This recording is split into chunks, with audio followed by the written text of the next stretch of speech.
मैं सऊदी अरब उम्रे ते वेंदा पिया में मेरा वीज़ा नहीं निकता।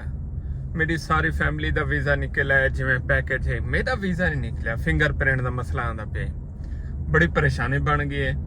आखिरी दिन तक कोशिश करेंदे रह गए, नहीं वीज़ा निकता। आखिर फैमिली को रवाना किते से मैं अपनी टिकट रिफंड की है, भला ट्राई की ऐसे, क्योंकि हफ्ता एतवार में आंदा पे तो मसला हल थे बनाई सोमवार।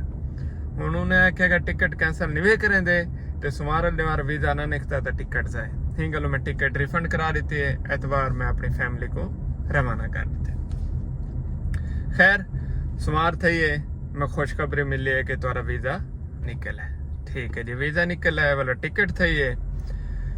टिकट सऊदी एयरलाइन दे नहीं मिली वाला मेरे को PIA की टिकट मिल गई है। मैं कि चलो ठीक है। उस टाइम तो ये कोशिश है ना कि मेरी पूरी फैमिली सऊदी अरब पहुंच गई है, मैं पिछो खड़ा जरा फैमिली का लीडर हाँ मैं, लिहाजा मेरे को जल्दी जल्दी बढ़ना चाहिए। बड़ी कोशिश है। टिकट कराइए, मैं खैर ना रवाना थी गया सऊदी अरब। जिद्दा एयरपोर्ट पे पहुंच गया। उत्था जरा मेरे नाल था ना, ओए होए मैं बड़ा कन्फ्यूज, शायद मैं जिंदगी जितना कन्फ्यूज नहीं थिया। एक तो पहली दफा वाला जबान चेंज, ना बंदा ना बंदे की जात, जेरे अपनी जबान वाला ना हो पिछे इहो ही लगदे ना उर्दू ना अरबी ना कशा। खैर मेरे को ये आख्या ने कि तू जो ही उथा लासे एयरपोर्ट ते बस खड़ी हो सी बारो, ते को बस चावे सी वो जिद्दा होटल ते पूछे सी। अगो तो होटल ते वैसे मेरे कने सारे कागजात ही हन पे। अच्छा मैं हुण एयरपोर्ट ते लथा, मिसाल दे तौर ते मैं लह गया रात दे 1 बजे। घूमदे फिरेंदे चेकिंग करेंदे, एक तो वड्डा अज़ाब हुंदे बैग गोलण। वो जेरी लंबी लाइन आंदी पई हुंदी है ना बेल्ट दे उत्ते, खड़े खड़े खड़े ना नहीं याद आवेंदे। और अपने एक बैग की वजह कने तो को 400 बैग को देखना पौंदे, तुहाडा तो नहीं। और बड़े खुश नसीब और समझदार उन्होंने वो लोग जेरे अपने बैग दे होते ना रत्तियां पीला निशाना ले वदे होने। खैर उतो भोग के वाला मैं अंदरों वेटिंग हॉल पहुंच गया। हुण उता आवे सारे उम्रे वाले हन पैकेज है, हाँ भी तुहाडी बस आ गया वनो, तुहाडी बस आ गया वनो। मैं हर बस दे उत्ते अरबी कने वन्ना जरा उता छुआर वधाई मुलाजिम उसी एयरपोर्ट का या जो भी उक मैं दिखावा, वो आके अरबी भी तू इथे इंतजार कर। आख भाई 1 बजे कने 4 थी गए, सवेरे दादा ना थी मन पै गए। ये सारे बसा आने वेन पिया, मेरी बस है ही कहना। मैं वाला उनदे नाल मत्था खपाए। वो खुश नसीब इंसान वो है जेको ना इंग्लिश आंदी है ना कशा, अरबी दे अलावा खत्म शुद। और मैं को अरबी ना आंदी है, और बाकी तो कोई जबान वाला है ही कहना जेंदे कने बंदा पूछे या कशा करे। दूजा वाला असा शर्मीले हैं, शर्म ही आंदी है अले नहीं नवा देश। खैर मैं उनके नाल मत्था खपाया, मैं कोशिश की थी। मैं को आखे तो एक दफा मेरे सारे कागजात देख तो सही, उन्हें डिठे सी सारा कुछ। आधे घंटे बाद उन्हें को आखे भी तेरी बस कहना सी। वो हुण उको पता है, अल्लाह दी जात को पता है, ते मेरे को पता है वो किवें मेरे को समझाए तो मैं किवें समझे। बहरहाल मुद्दा ये समझ आ गए कि मेरी बस कहनी जेड़ी इतना लिखी पई है वो बस कहनी।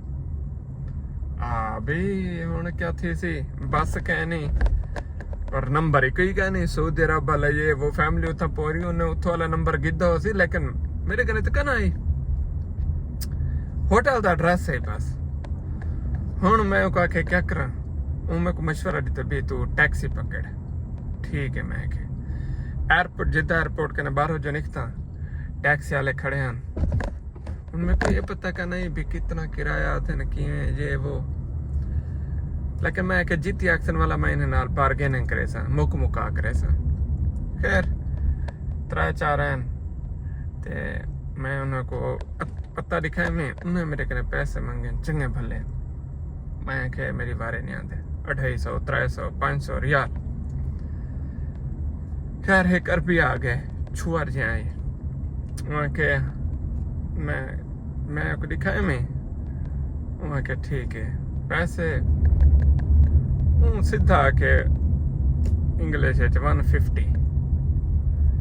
मैं क्या 150 वाला भी मैं उन्हें कंफर्म कर के थे मैं क्या मैं के बारे ते बे तो ज्यादा मंगी पिया ने जितना भी है बारे च मैं का के जुल उनदे नाल मैं बैठा अरबी नाल वो मेरा बैग शैग रखे जरा मैं को टपीड़ा नहीं तेन ओए होए होए ई टाइम जरा जंग दा माहौल नहीं ते F-16 जहाज जिवें कल्टिया मरेंदे में होने या J-10 थंडर जिवें कल्ट कलाबाज़ खाना होना इवें वो गाड़ी को कलाबाज़ दिते ना मैं के इम्तियाज 500 बारे चन उम्र ते कर गिना ए बगैर उम्रे ते भिजेंदे और वो भी परदेस दी मौत अल्लाह खैर वाला मेरे जहन चो यूट्यूब वाले वीडियो आवन पै गए ने जेरे ओ ड्रिफ्टिंग कीती पे होने ते उवें सारा निजाम उवें हुंदा है मैं के खैर अल्लाह खैर करे सी जवाना तू पूरी कर खैर जवान पूरी कीती है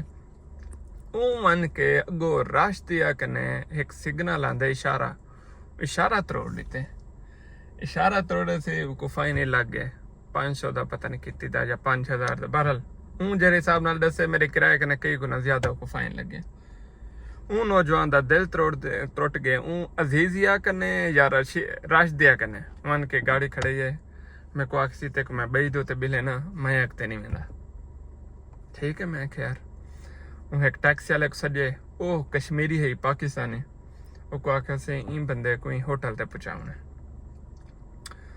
ओ बंदा है हाँ भी तैं कितने किराया दी तो उन्हें गिच्ची फिट थी गए भी तू सवारी कने क्यों पूछदा पे मेरे नाल गाल कर खैर गाल थी गए वलाओं को एक छोटी गिद्दी ऐसी कि तू ही को होटल दे उत्ते सामान इंदा रखवा के आसे वाला मैं कोई आखे सी कि ये बंदा होटल दे विच तेरा सामान रखवा के आसी मैं के ठीक थी गया पहुंच गए दूजी गाड़ी बह गया वो पाकिस्तानी है दो चार बट्टा ले मैं गाड़ी विलाग ही पड़े में ओ खुश है अगो जले गए हैं मक्का एंटर थी गए खैर नाल सवेरे दा माहौल है बड़ा पुरौनक ते अगो कुबरी कने रस्ते बंद हैं वो आके मैं अगो नहीं मान सकता जुर्माना ला रहे सन ते कोई इथों कने पैदल बनना पोसे ठीक है मैं कोई मसला क्या नहीं उम्रे तो वेंदा पिया मैं क्या जिद करनी है मैं तो अपनी अना आज दी हर शे जीरो कितनी बदा में आज दी जा में मैं बैग चाहते ते ओ सिम में घिन की थी नेट पैकेज ला की ताई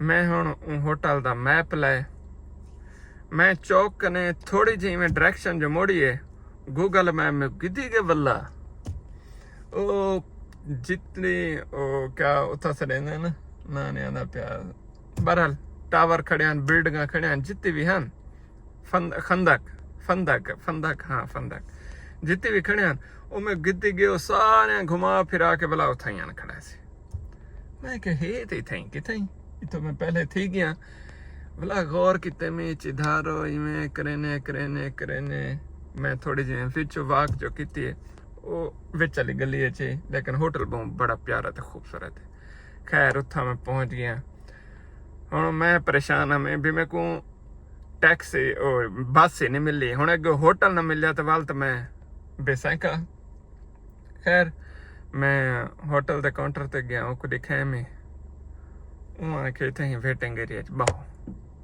मैं उन्हें कहना कंफर्म किया मैं इंग्लिश मैं क्या होटल ही हुए मैं क्या हाँ होटल ही है भाई तेरे बंदे आसन तो घेन सन मैं बैठा वाला मेरा व्हाट्सएप ते रबता थे वाला मैं घेन अगला हाल मैं पार्ट 2 दसे सा पार्ट 1 मैं कि मैं अपनी सादगी तो शेयर कर गिना तो उम्रे दे हाल कहीं वेले इवें थी वेंदे भावें जे पढ़िया लिखिया बंदा होवे खैर वसते रहो तुहारे नाल कराही में थिया होवे लाजमी शेयर करो।